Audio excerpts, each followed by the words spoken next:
تبارك الذي بيده الملك وهو على كل شيء قدير الذي خلق الموت السلام عليكم ورحمة الله وبركاته.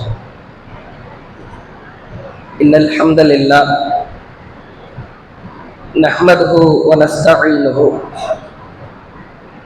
من يهده الله فلا مضل له ومن يضلل فلا هادي له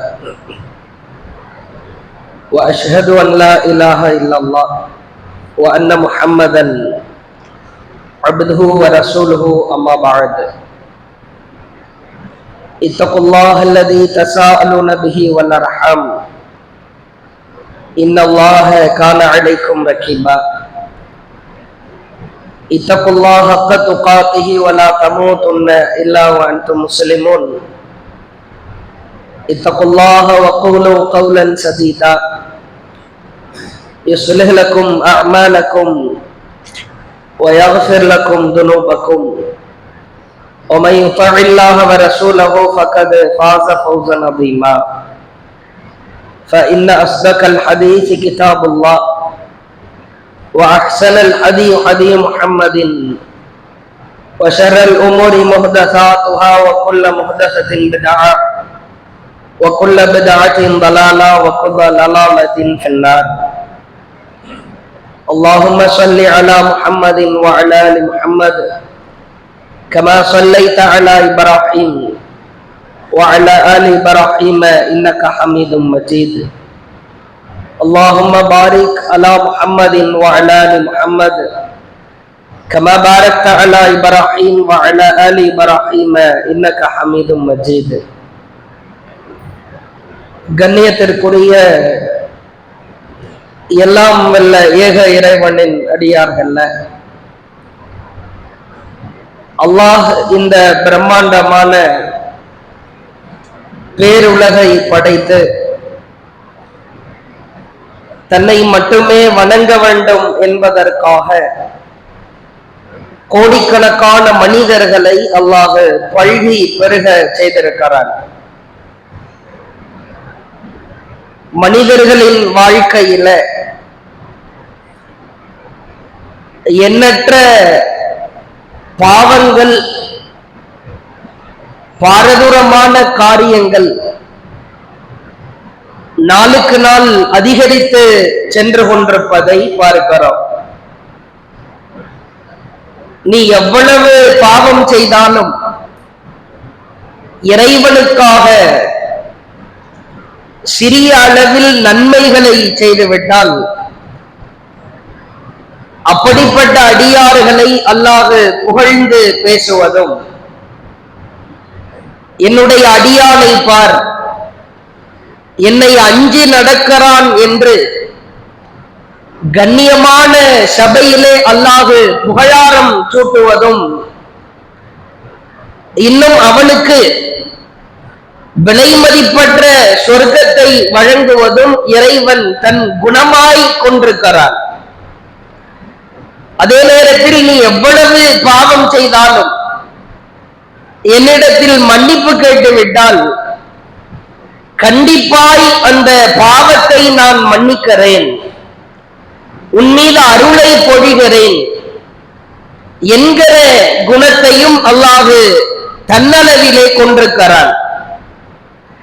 ஆனால் மனிதர்கள் செய்கிற சிறு சிறு பாவங்களுக்காகவும் பெரும் பாவங்களுக்காகவும் அவனை தண்டிப்பதாக இருந்தால் நம்முடைய உடலிலே எலும்பில் ஒரு சிறு அளவிற்கு கூட மிச்சமில்லாத அளவிற்கு அல்லாஹ் கடுமையாய் கோபப்பட்டு தண்டிக்கவும் செய்யலாம். ஆனால் அல்லாஹ் நமக்கான அவகாசங்களை அவ்வப்போது வழங்குகிறான். நீ எவ்வளவு காலம் இந்த உலகத்திலே வாழ்ந்தாலும் அவ்வப்போது நீ சீர்திருத்தம் பெறுவதற்காக, திருந்திக் கொள்வதற்காக சில வாய்ப்புகளை, அவகாசங்களை உனக்கு நான் வழங்குகிறேன். அதை நீ சரியாய் பயன்படுத்திக் கொள்ள வேண்டும் என்று அல்லாஹ் தன் தூதர் வாயிலாக பாடம் நடத்துகிறார். நாம் வாழ்ந்து கொண்டிருக்கிற கால சூழலை நீங்கள் பார்க்கலாம். அல்லாஹுவின் தூதர் சொன்னார்கள், உலகத்திலே உலகம் அழிவு நாள் என்கிற நிலை ஏற்படும். அவ்வாறு ஏற்படுவதற்கு முன்பு பெரிய அடையாளங்கள், பிரம்மாண்டமான அடையாளங்கள் அவைகளெல்லாம் நடைபெறும். அந்த அடையாளங்களுக்கு முன்பு சிறிய அடையாளங்கள் நடைபெறுவதை நீங்கள் பார்க்கலாம். சிறிய அடையாளங்களை நீங்கள் அனுபவிக்க ஆரம்பித்து விட்டால் மறுமையினால் மிகவும் நெருக்கத்தில் இருக்கிறது என்பதை நீங்கள் புரிந்து கொள்ளுங்கள். அப்படிப்பட்ட சிறிய அடையாளங்களில் மிக முக்கியமான அடையாளமாய் அல்லாஹுவின் தூதர் சொன்ன அடையாளம், காலத்திலே இருக்கிற பரக்கத்தை அல்லாஹ் எடுத்து விடுவர், காலம் சுருங்குவர். அல்லாஹுவின் தூதர் சொன்னார்கள், லா தகூமு ஸாஅ, மறுமை ஏற்படவே செய்யாது, ஹத்தா யதகாரப ஸமான், காலங்கள் சுருங்குகிற வரை மறுமை ஏற்பட. காலம் எப்படி சுருங்கும் தெரியுமா? ஃபதகூனு ஸனா, ஒரு ஆண்டு என்பது கஷஹர், ஒரு மாதத்தை போன்று சுருங்கிவிடும். வயகூனு ஷஹர், ஒரு மாதம் என்பது கல் ஜும்ஆ, ஒரு வாரத்தை போன்று சுருங்கிவிடும். ஜும்ஆ வார நாளை குறிப்பிட அல்லாஹுவின் தூதர் சொல்லுகிற உதாரணம் ஜும்ஆவுடைய நாளைத்தான் சொல்லுவாங்க. ஒரு மாசம்ன்றது ஒரு வாரத்தை போன்று ஆகிவிடும். ஒத்தகூனுல் ஜும்ஆ, ஒரு வாரம் என்பது கல்யௌம், ஒரு நாளை போன்று சுருங்கிவிடும். ஒயகூனுல் யௌம், ஒரு நாள் என்பது கஸ்ஸாஅ, ஒரு மணி நேரத்தை போன்று சுருங்கிவிடும். ஒத்தகூனு ஸாஅ, ஒரு மணி நேரம் என்பது கஇஹ்திராகி ஸாகா அல் ஹூஸா, நெருப்பை பற்ற வைப்பதற்கு எவ்வளவு நேரம் ஆகுமா? நெருப்பை பற்ற வைக்க வேண்டும், அதற்கு மணிக்கணக்கில் உட்கார்ந்து நெருப்பை சுரண்டி கொண்டிருப்போமா? வாய்ப்பில்லை. நெருப்பு பற்ற வைக்கப்படுகிற அந்த சில நொடிகளை போன்று மாறிவிடும் என்று சொன்னார்கள். காலத்தை அல்லாஹ் சுருக்குகிறான். முன்னர் எல்லாம் நீங்கள் பார்க்கலாம், ஒரு ரமலான் முடிந்து அடுத்த ரமலான் வருகிற வரைக்கும் நீண்ட இடைவெளி இருப்பது போன்ற ஒரு தோற்றம் தெரியும். இன்னும் ஒரு சில நாட்களில், ஓரிரு நாட்களில் ரமலானை அடையவிருக்கிறோம். ஒரு வாரம் எவ்வளவு வேகமாய் ஓடுகிறது! இதே வெள்ளிக்கிழமை கடந்த வாரம் இதே போன்று ஜுமாவுடைய பயானில் இருந்தது போன்று தெரிந்தது. மீண்டும் அமர்ந்திருக்கிறோம். வேகம், நாட்களுடைய வேகம் மிக வேகமாய் ஓடிக்கொண்டிருக்கிறது. நான் முழங்கால் தெரிந்து ட்ரவுசர் போட்டு பள்ளிக்கூடம் சென்றது போய், என் பிள்ளைகள் சென்றது போய், என் பேர குழந்தைகள் பள்ளிக்கூடத்திற்கு சென்று கொண்டிருக்கிறார்கள். அவ்வளவு வேகமாய் காலங்களை அல்லாஹ் சுழற்றுகிறார். கால ஓட்டத்திலே வயதின் வரம்புகள் கடந்து கொண்டே செல்கிறது. 20, 30, 40, எனக்கு தான் 50 வயசா, எனக்கு 60 வயது ஆகிவிட்டதா, நம்ப முடியவில்லையே என்று நினைக்கிற அளவிற்கு அல்லாஹ் காலத்தை வேகமாய் சுழற்றி கொண்டிருக்கிறான். இதை உணர்கிறோமா இல்லையா? உண்மையில் இதை உணர்பவர்கள், உணர்ந்து கொள்பவர்கள் அல்லாஹ் வழங்குகிற சந்தர்ப்பத்தை வீணடிக்கவே மாட்டார். இதோ நாம் அடைய காத்துக் கொண்டிருக்கிற அந்த ரமலான் என்பது அல்லாஹ் நமக்கு வழங்கவிருக்கிற ஒரு மகத்தான வாய்ப்பு. பலமிக்க ரமலான் அல்லாஹ் நமக்கு தந்திருக்கிற ஒரு அரிய அற்புதமான சந்தர்ப்பம். எத்தனையோ ரமலானை கடந்திருக்கிறோம். வாழ்க்கையில் 40 வயதில இருப்பவர் விவரம் அறிந்து 10 வருடத்தை கழித்து விட்டால் கூட 30 வருட கால ரமலானை அடைந்திருப்பார். அடைய வேண்டிய ரமலான் எல்லாம் அடைந்ததற்கு பிறகு இந்த சந்தர்ப்பங்களை கவனமாய் பற்றி பிடித்தோமா? அல்லாஹ்வை பொறுத்தவரை சந்தர்ப்பங்களை எவன் வீணடிக்கிறானோ அவனை அல்லாஹ் நன்றி கெட்டவனாக பார்க்கிறார். சந்தர்ப்பங்கள் கிடைக்கிற பொழுது, வாய்ப்பு கிடைக்கிற பொழுது, உனக்கென்று ஒரு ஆஃபர் கொடுக்கப்படுகிற பொழுது அதை நீ வீணடிக்காது. அல்லாஹ் திருமறை குர்ஆனிலே சொல்வதை பார்க்கிறோம். தகூலு ஹீன தரல் அஸாப், சில பேர் வேதனையை கண்களுக்கு முன்னால் காண்கிற பொழுது லவ் அன்னலி கர்ரா ஃபஅகூன மினல் முஹ்சினீன், அவர்கள் சொல்லுவார்களாம், கொஞ்சம் அவகாசம் கொடுத்தால் நன்மை செய்வோரில் நல்லவர்களிலிருந்து ஒருவனாய் நாம் மாறிவிடுவேனே, கொஞ்சம் அவகாசம் கிடைக்குமா? வேதனையை அல்லாஹ் கண்களுக்கு முன்னால் காட்டுவான். பிறகு மனிதன் கேட்பான், அவகாசம் கிடைக்குமா? உலகத்திலே நீ என்னடா செய்து கொண்டிருந்தாய்? அல்லாஹ் கேட்பான். உலகத்தில் அவ்வளவு அவகாசம் கொடுத்தேன் தானே, வாய்ப்பு கொடுக்கப்பட்டது தானே, அப்பொழுது என்ன செய்து கொண்டிருந்தாய்? அல்லாஹ் மற்றொரு வசனத்திலே சொல்கிறான், அஃபரஐத இம்மத்தஅனாஹும் சினீன், அவர்களுக்கு வாய்ப்பளிக்கிற வசதி வாய்ப்புகளை கொடுத்து போதிய அவகாசங்களை பல்லாண்டு காலம் வழங்கவில்லையா? சொல்லிவிட்டு அல்லாஹ் கேட்கிறான், அப்பொழுதெல்லாம் நீ திருந்தவில்லையே, உனக்கான வாய்ப்பு கொடுக்கப்பட்டது, அவகாசம் கொடுக்கப்பட்டது, அப்பொழுது நீ திருந்தாமல் என்ன செய்து கொண்டிருந்தாய்? திருந்துவதற்கான வாய்ப்பை அல்லாஹ் கொடுத்து விடுவோம் என்று திருக்குர்ஆனில் அற்புதமாய் எச்சரிக்கிறார். அதே போன்று அல்லாஹ்வின் தூதர் சொன்னார்கள், சஹீஹ் புகாரியிலே பார்க்கலாம், ஒருவனுக்கு வாழ்நாளில் 60 வயது வரை அல்லாஹ் வாழ்நாளை நீட்டுகிறான் என்று சொன்னால் அவன் அல்லாஹ்விடத்தில் எந்த சந்தர்ப்பத்தையும் கேட்கவே முடியாது. 60 வயது அல்லாஹ் உலகத்திலே வாழச் செய்கிறான்.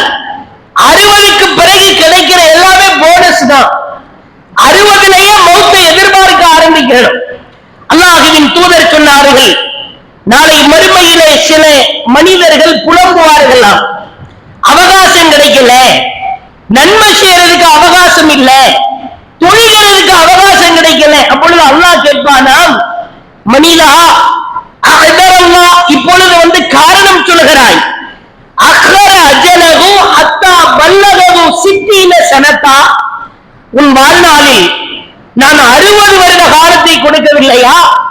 அவனை என்ன 20 வயசிலேயே மலக்குல் மௌத் அனுப்பி உயிரை கைப்பற்றுற மாதிரி வந்து பிதற்றிக் கொண்டிருக்கிறாய், புலம்பிக் கொண்டிருக்கிறாய். 60 வயது வரை உலகத்திலே வாழ்நாளை நீட்டி கொடுத்ததற்கு பிறகு தொழுகிறதுக்கு அவகாசம் இல்லை, குர்ஆன் ஓதுவதற்கு அவகாசம் இல்லை, திக்ர் செய்வதற்கு அவகாசம் இல்லை என்று சொல்லுகிறாயே, அல்லாஹ் கடுமையாய் கோபப்படுகிறான். 60 இயர்ஸ் 60 வருஷத்திற்கு பிறகு நம் வாழ்க்கையில் கிடைக்கிற அத்துணையுமே அல்லாஹ் நமக்கு தருகிற எக்ஸ்ட்ரா பாயிண்ட்ஸ் தான். 60 வருடத்திற்கு முன்பாகவே உன் வாழ்நாளில் கொடுக்கப்பட்ட அவகாசத்தை எல்லாம் நீ பயன்படுத்திக் கொள்ள வேண்டும் என்று அல்லாஹ் தன் தூதர் வாயிலாக எச்சரிக்கிறான்.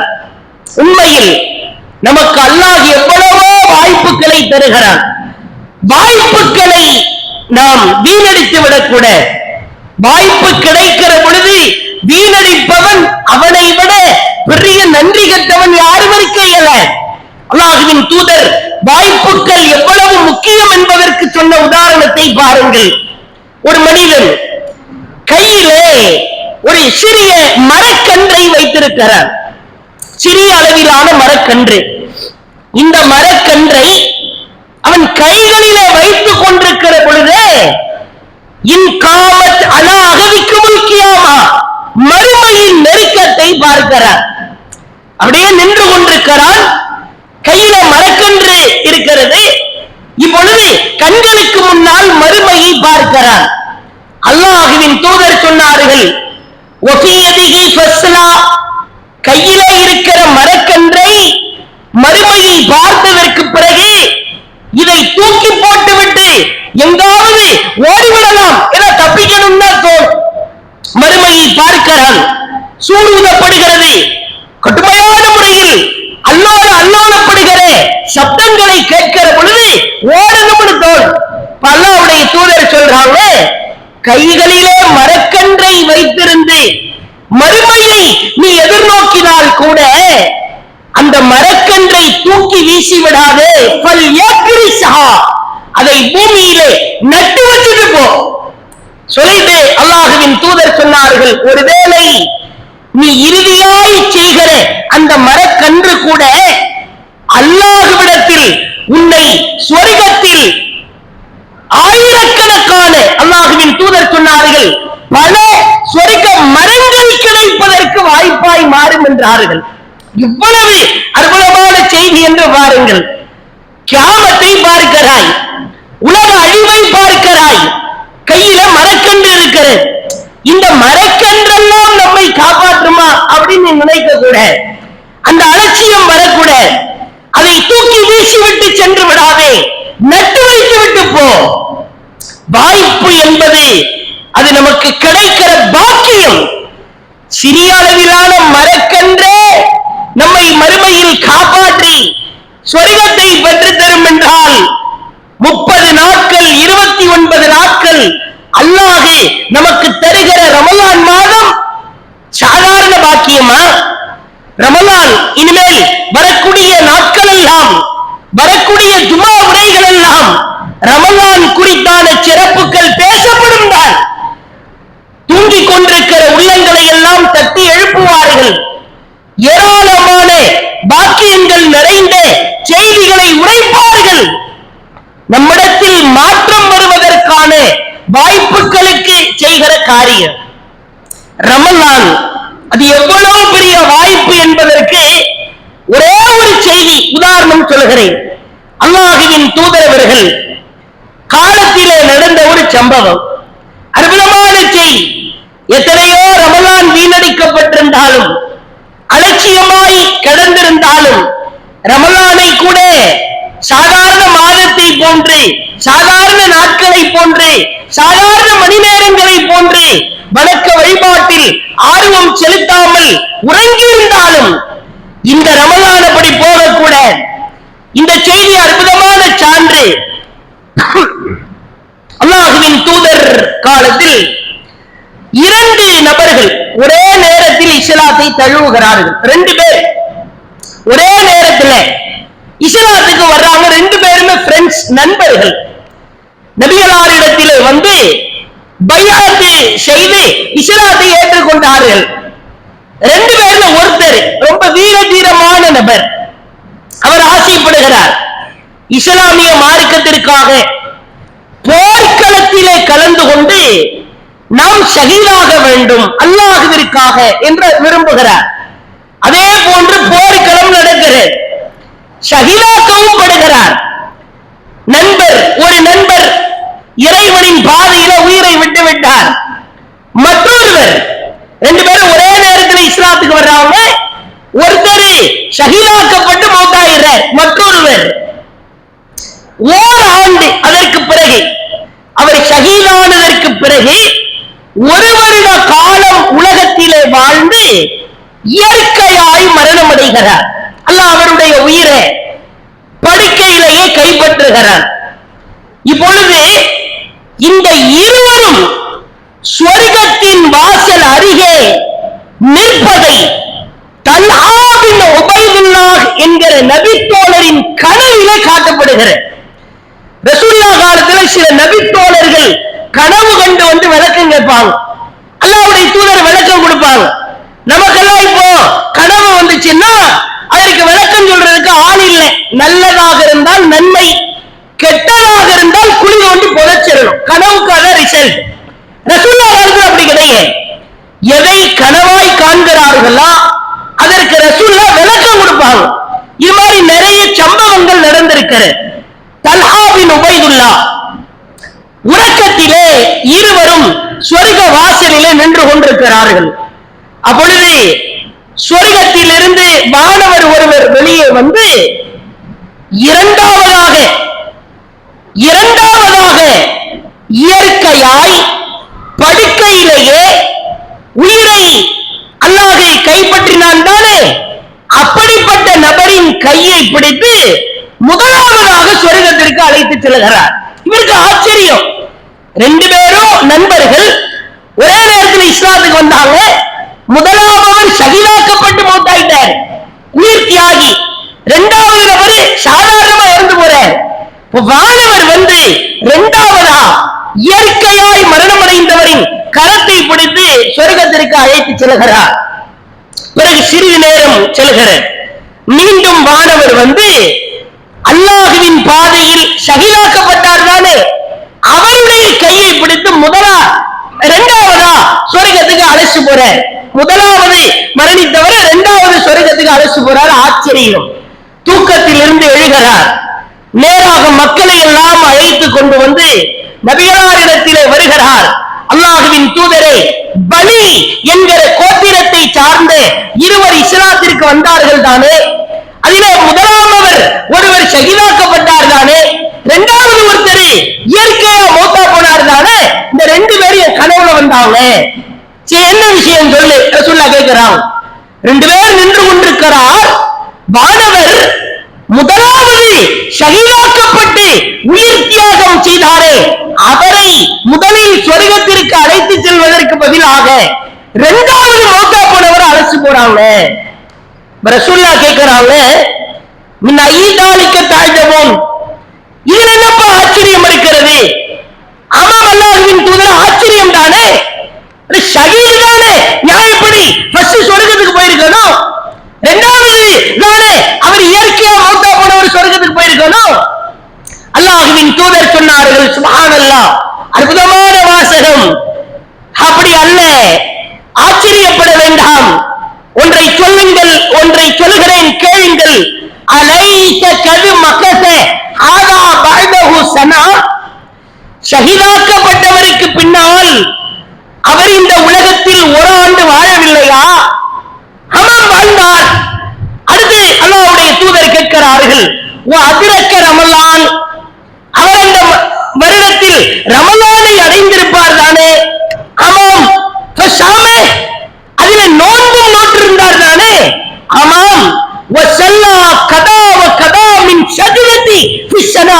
அந்த ஒரு ஆண்டில் அவர் 60,000 ரசூலுல்லாஹ் சொல்றாங்க, உபரியான தொழுகை, தஹஜ்ஜத் தொழுகை, ஃபர்லு தொழுகை, கிட்டத்தட்ட 6000க்கு மேல 60,000க்கு நெருக்கமா ரக்காத்துகள் அல்லாஹ்விற்காக சுஜூது செய்திருப்பார் தானே? ஆமாம். அவர் அடைந்த ரமலான், அவர் அந்த ஒரு ஆண்டில் செய்த சஜிதாக்கள் அவரை முதலாவது சொர்க்கத்திற்கு அழைத்து சென்றது. அவர் இயற்கையாய் மரணமடைந்தாலும் சரிதான். சொல்லிட்டு ரசூலுல்லாஹ் இன்னொரு உதாரணம் சொல்றாங்க, தோழரே தல்ஹாவே, இரண்டாவதாய் மரணித்தவர் முதலில் சொர்க்கம் அழைத்து செல்லப்பட்டார். பிறகு சிறிது நேரம் இடைவெளி இருந்தது தெரியுமா?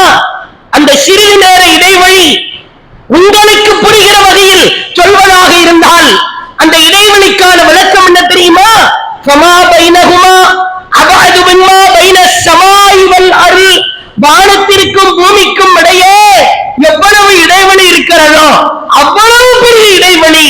அந்த ஓராண்டு உலகத்திலே வாழ்ந்து நோன்பு நோற்று தொழுகையை நிறைவேற்றியவருக்கும் ஒரு ஆண்டுக்கு முன்பே மரணத்தை தழுவியவருக்குமான இடைவெளி என்றார்கள். சுப்ஹானல்லாஹ். சிந்தித்து பார்க்க முடிகிறதா? அதுக்குன்னு உயிர் தியாகிக்கு சிறப்பில்லையா அப்படின்னு கேட்க கூட, ரமலான அல்லாஹ் தூக்கி வைக்கிறான். கடந்த ஆண்டு நம்மோடு உயிரோடு வாழ்ந்தவர்கள் இந்த ஆண்டு இல்லை. கடந்த ஆண்டு ஆரோக்கியமாய் நோன்பு முடித்தவர்கள் இந்த ஆண்டு இல்லை. கடந்த ஆண்டு ஏகத்துவத்திற்காக தியாகம் செய்தவர்கள் இந்த ஆண்டு இல்லை. தாவா பணிகளிலே இருந்த எத்தனையோ நபர்கள் இல்லை. கடந்த ஆண்டு ஆரோக்கியமாய் இருந்தவர்கள் இந்த ஆண்டு ஆரோக்கியமாய் இல்லை. அல்லாஹ் எவ்வளவு பெரிய வாய்ப்பை கொடுக்கிறான்.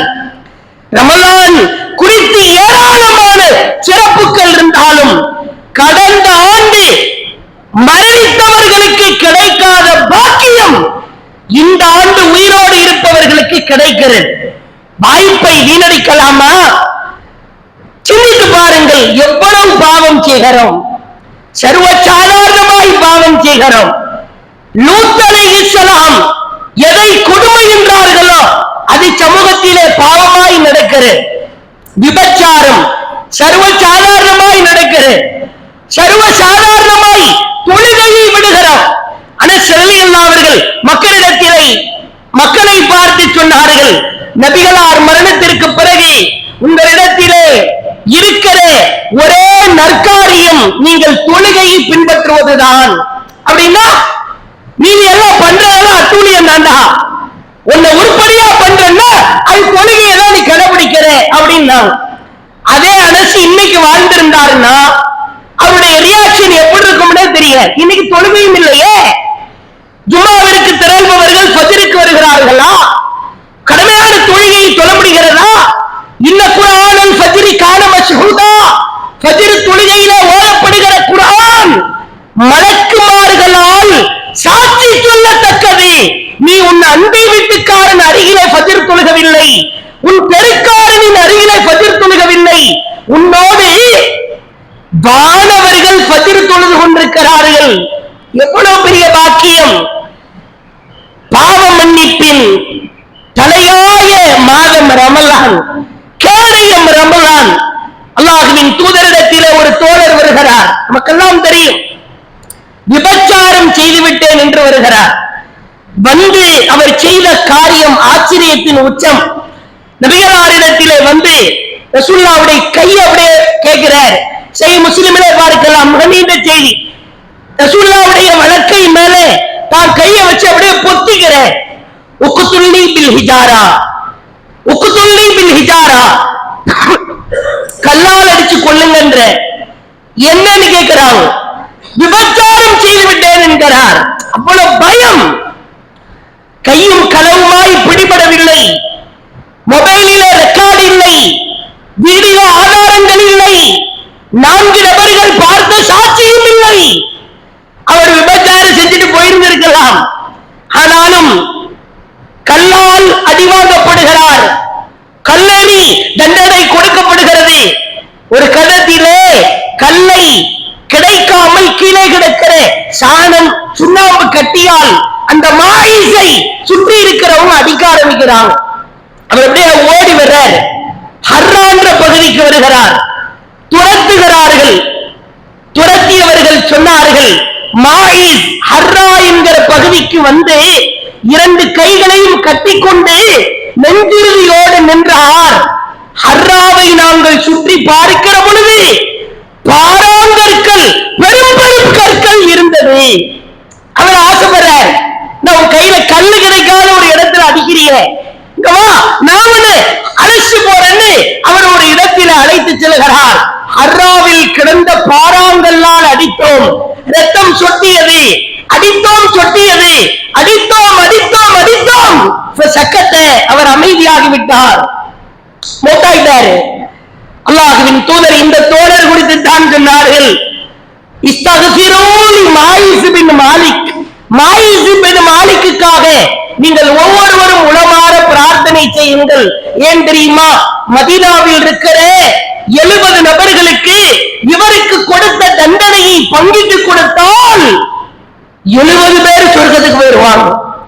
இவர் ஒருத்தருக்கு கொடுத்த தண்டனைய 70 பேருக்கு ஷேர் பங்கு வச்சு கொடுத்தா 70 பேர் சொர்க்கத்துக்கு போயிடுவாங்க. எப்படிப்பட்ட வாழ்க்கை என்று பாருங்கள்.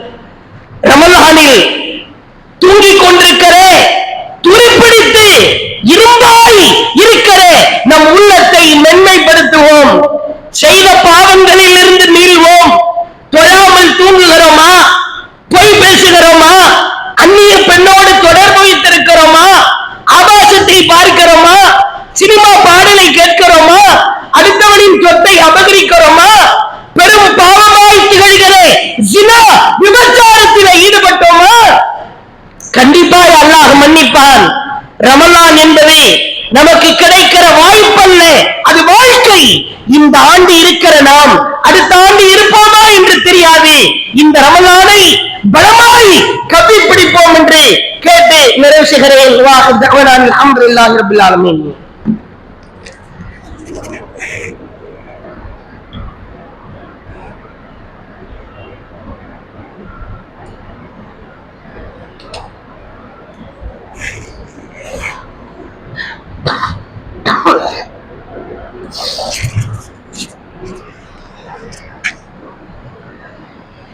அல்ஹம்துலில்லாஹ் நஹ்மதுஹு வ நுஸல்லி அலா ரசூலில் கரீம் அம்மா பஅத். கண்ணியம் நிறைந்த எல்லாம் வல்ல ஏக இறைவனின் அடியார்கள்ல, ரமலானுடைய மாதத்தில் பள்ளிவாசல்களில இரவு தொழுகை ஜமாத்தோடு நடத்தப்படும். பெரும்பாலும் உலகத்தில் இருக்கிற அனைத்து பள்ளிவாசல்களிலும் இந்த காரியம் ரமலான்ல ரொம்ப ஸ்பெஷலா நடக்கும். என்னதான் நாம தனியாய் தொழுதாலும் கூட இந்த ஜமாத்தோடு நடத்தப்படுகிற இரவு தொழுகைக்கு ஒரு முக்கியத்துவம் இருக்கிற. தஹஜ்ஜத் உடைய நேரம் அது இஷாவிற்கு பிறகு இருந்து கிட்டத்தட்ட ஷஹருடைய நேரம் முடிவடைகிற நேரம் வரைக்கும் தஹஜ்ஜத் நேரம் தான். அதுல ஆக சிறப்பான நேரம் இரவின் கடைசி பகுதி. ஜமாத்தாக பள்ளிவாசலில் மக்களுடைய அந்த சூழலுக்கு தகுந்தார் போன்று நடத்து வரும். இதிலும் பலர் அலட்சியமாய் கடைகளில் வியாபார ஸ்தலங்களில் ரொம்ப நோன்பு திறந்த உடனேயே அப்படியே சாப்பிட்ட சாப்பாடு கஞ்சி எல்லாமே ஒரு மணி நேரத்துல வேலையை காட்ட ஆரம்பிச்சிடும். எதுவுமே பண்ண முடியாது, டயர்டாயும். இப்படி எல்லாம் பலர் அலட்சியப்படுத்துவதை பார்க்கிறோம். ஆனால் அல்லாஹுவின் தூதர் சொன்ன சிறப்பை பாருங்கள். அல்லாஹுவின் தூதர் இரவு தொழுகை ஸலாத்துல் லைல ரமலான் மாதத்துல ஜமாத்தோடு நடத்துறாங்க. ஜமாத்தோடு நடத்தி கொண்டே இருக்கிற பொழுது ஒரு குறிப்பிட்ட நேரத்துல முடிச்சிடறாங்க. ரசூலுல்லாஹ் கேட்கிறாங்க, யா ரசூலல்லாஹ் லவ் நஃபல்துனா கியாம ஹாதிஹில் லைலா, ஓதுகிற கிராத்து அந்த குர்ஆனுடைய செவியுறுதல் நின்று தொழுதல் ரொம்ப அருமையாயிருந்தது. எங்கள் உள்ளத்தை அப்படியே நாங்கள் இலகச் செய்தோம். இன்னும் கொஞ்ச நேரம் தொழுகையை நீக்கி இருக்கலாம் தானே. அல்லாஹ்வுடைய தூதர் சொன்னாங்க, அப்படியா, இன்னும் உங்களுக்கு நீண்ட நேரம் தொழுகணும் அப்படின்ற ஆசையை நீங்க விரும்புறீங்களா? ஒன்றை புரிந்து கொள்ளுங்கள். இன்ன ரஜுல, ஒரு மனிதர், இதா சல்ல மஅல் இமாமி, இரவு தொழுகையை இமாம் ஜமாத்தோடு ஹத்தா யன்சரிஃப, அது முடிகிற வரைக்கும் யார் நின்று தொழுகிறாரோ, ஹுஸிப லஹு கியாமுல் லைலா, அவருக்கு இரவு முழுக்க நின்று வணங்கிய நன்மையை அல்லாஹ் தருவான். ரமலான்ல கிடைக்கிற பாக்கியம். இரவு தொழுகையை அலட்சியப்படுத்தி விடக்கூடாது. நீ ஒரு மணி நேரம் இரவு தொழுகையை தொழுதா இரவு முழுக்க நின்று வணங்கிய நன்மை உனக்கு கிடைக்கும். குறிப்பாக 1000 மாதங்களை விட சிறந்த இரவான ஒற்றைப்படை இரவுகளில் இந்த பாக்கியம் கிடைக்கும். பெரும்பாலும் நீங்கள் பாருங்கள், முதல் 2-3 நாள் இடமே இருக்காது. வெளியே தார்பாய வெறி பாய வெறின்னு ஒரே சண்டையா இருக்கும். அடுத்த ஒரு 20 நாள் பாத்தீங்கன்னா ஆட்களே வரமாட்டாங்க. இரவு தொழுகையை அலட்சியப்படுத்தி விடக்கூடாது. ஜமாத்தோடு தொழுகிற பொழுது, இமாம் ஜமாத்தோடு தொழுகிற பொழுது இரவு முழுக்க நின்று வணங்கிய நன்மை கிடைக்கிற ஒரு அரிய வாய்ப்பு, அற்புதமான பாக்கியம் இந்த ரமலானிலே நமக்கு கிடைக்கிறது. அடுத்து ரொம்ப முக்கியமான ஒரு விஷயம், இந்த ரமலான் படிக்கிற மாணவர்களுக்கு, குறிப்பா 10, 12, 11 படிக்கிற மாணவர்களுக்கு கொஞ்சம் சோதனையான நேரம் என்றே சொல்லலாம். ஏன்னா பொது தேர்வுகள் எழுத வேண்டிய சூழல். தயவு செய்து பெற்றோர்கள், நம்முடைய பிள்ளைகள் ஆண்டு பொது தேர்வை எழுதுற பிள்ளைங்களை நோம்புனா விடுபட்ட நோன்பு அப்புறம் வச்சுக்கலாம், குர்ஆன் எடுத்து படிச்சுக்கிட்டு இருக்கிறீங்க, ஆனுவல் எக்ஸாமுக்கு புக் எடுத்து படி, இதுவெல்லாம் சொல்லி அவர்களை கொஞ்சம் நாம் பலவீனப்படுத்தி விடாமல், எத்தனையோ போர்க்களங்கள் ரமலானில் குறிப்பாக நோன்பு நோற்று நிலையில் நடந்திருக்கிறது. மகனே மகளே, அசராதே, கண்டிப்பாய் உன்னால் முடியும். நோன்பு நோற்று விட்டு நீ ஆண்டு பொது தேர்வை சந்தி, அல்லாஹ் உனக்கு நிச்சயம் வெற்றியை தருவான். அப்படிப்பட்ட ஒரு மனதைரியத்தை கொடுங்கள். 24 மணி நேரத்திலே 23 மணி நேரம் கணக்கு படிக்கட்டும், அறிவியல் படிக்கட்டும், படிக்கட்டும், என்ன வேணாலும் படிக்கட்டும், ஒரு அரை மணி நேரம் குர்ஆனை எடுத்து படிமா அப்படின்னு உங்களுக்கு நாமளா எடுத்து சொல்ல, இன்னொன்றையும் சேர்த்து சொல்லுங்கள். ஒமன் நஸ்ரு இன்தல்லாஹ், உதவி அனைத்தும் அல்லாஹ்விடத்தில் தான். அல்லாஹ்வை நம்பி ஆண்டு தேர்வை நீ சந்திக்க போகிறாய், அதுவும் நோன்பு நோக்கிய நிலையில் சந்திக்கிறாய், அல்லாஹ் உன்னை ஒருபோதும் கைவிட மாட்டான் என்கிற மனதைரியத்தை பெற்றோர்களாகிய நாம் அவர்களுக்கு ஊட்ட வேண்டும். மாணவர்கள் மாணவிகள் நோன்பை விட்டுக்கலாம், ஆனுவல் லீவ்ல ரமலான் லீவ்ல வைத்துக் கொள்ளலாம் என்று மட்டும் இருந்து விடாதீர்கள். நோன்பு நோற்றுவிட்டு நம்மால் தேர்விலே நிச்சயம் சாதிக்க முடியும். அல்லாஹ் அப்படிப்பட்ட உதவியை செய்வான். நோன்பு காலங்களில் பொது தேர்வுகள் இருந்தாலும் கூட குர்ஆன் ஓதுவதில் திக்ர் செய்வதிலும் உங்களுடைய கவனங்களை செலுத்திக் கொள்ளுங்கள் என்று கேட்டு, இந்த ஆண்டு எதிர்நோக்கி இருக்கிற ரமலானை அல்லாஹ் ஆரோக்கியமான உடல் திடகாத்திரமான நிலையில் நம்ம அனைவரையும் சந்திக்க செய்து 29 அல்லது 30 நோன்புகளை சிறிய இடையூறு கூட இல்லாமல் முழுமையாய் பிடிக்க வைப்பதற்கு அல்லாஹ் பேருதவி செய்யட்டும். அஸ்ஸலாமு அலைக்கும் வரஹ்மத்துல்லாஹி வபரகாத்துஹு.